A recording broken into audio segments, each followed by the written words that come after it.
और एक मां करती क्या है सुनिए।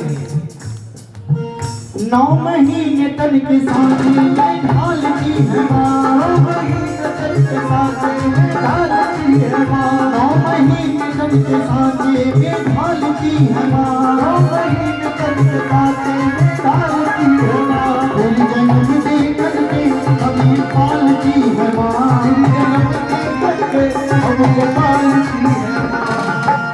इतना कुछ करने के बाद भी बड़े दुख के साथ कभी कभी कहना पड़ता है कि कुछ बच्चे ऐसे हैं जो कहते हैं कि तुमने किया ही क्या मेरे लिए।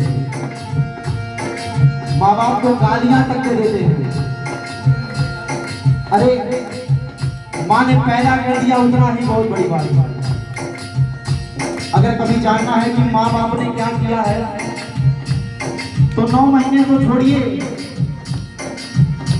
9 हफ्ते भी छोड़िए, 9 दिन भी छोड़िए, 9 घंटे 1-2.5 किलो का पत्थर अपने पेट के बांध के घूमने से पता चल जाएगा कि माँ बाप ने क्या किया है।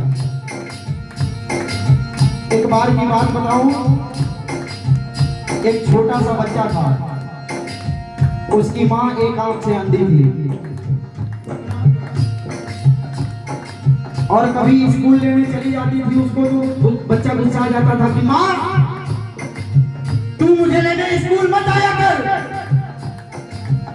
तुझे देखकर मेरे दोस्त कहते हैं कि तेरी माँ तो अंधी है।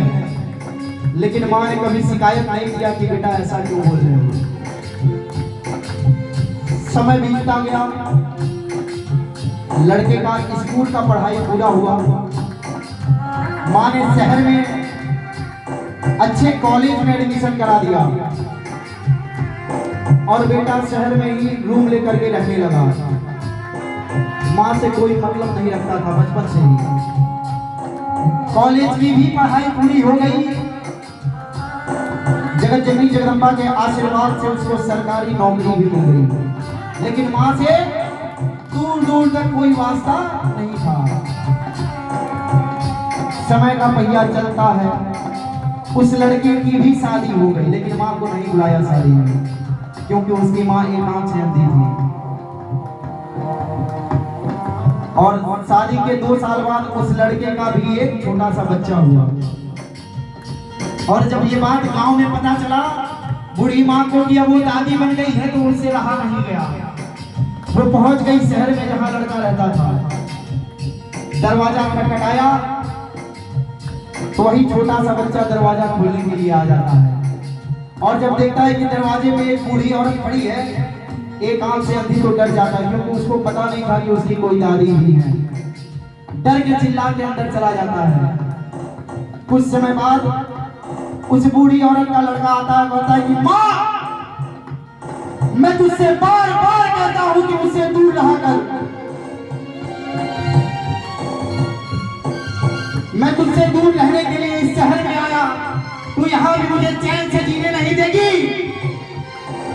माँ बेचारी रोती भी लगती है, अपने गांव चली आई लेकिन बेटे को नहीं कहा कि बेटा आखिर ऐसा क्यों बोल रहा है। कुछ समय बाद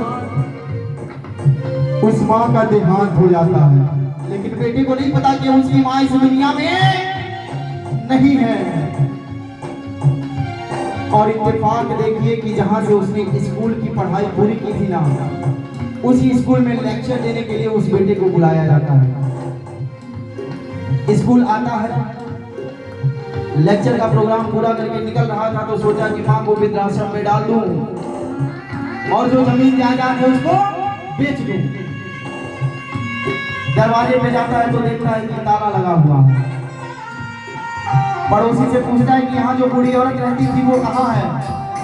पड़ोसी कहता है कि बेटा तुम कौन हो, क्योंकि बचपन से ही शहर से निकल गया था। तो कहता है कि मैं उस बूढ़ी औरत का इकलौता वारिस हूँ।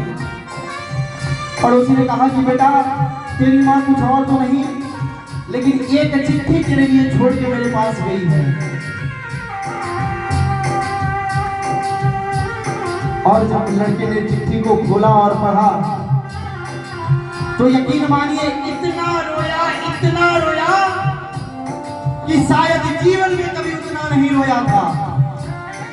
उस चिट्ठी में मालूम है क्या लिखा था कि बेटा जब तू 6 साल का था ना, छोटा सा, खेलते वक्त तेरे आंख में सरिया घुस गया था। मैंने अपना आंख दे करके तुझे सुरक्षित किया, लेकिन मुझे नहीं पता था कि मेरा ये अभिशाप मेरा ये दान मेरे लिए अभिशाप बन जाएगा और तुझे जीवन भर के लिए मुझसे दूर कर देगा। ये होती है एक माँ की ममता। 9 महीने तन के साँचे में पालती है माँ, 9 महीने तन के साँचे में पालती है माँ, मेरी जन्म दे करके हमें पालती है माँ। जो हो ये पहचान जाएगी, पहचान जाएगी। ये जो लाइन है ना, तुम जो बच्चों को हो पहचान जाएगी, इसका जीता जाता उदाहरण मैं खुद हूँ। मेरी माँ गांव रहती है, मैं गोरखपुर में रहता हूँ।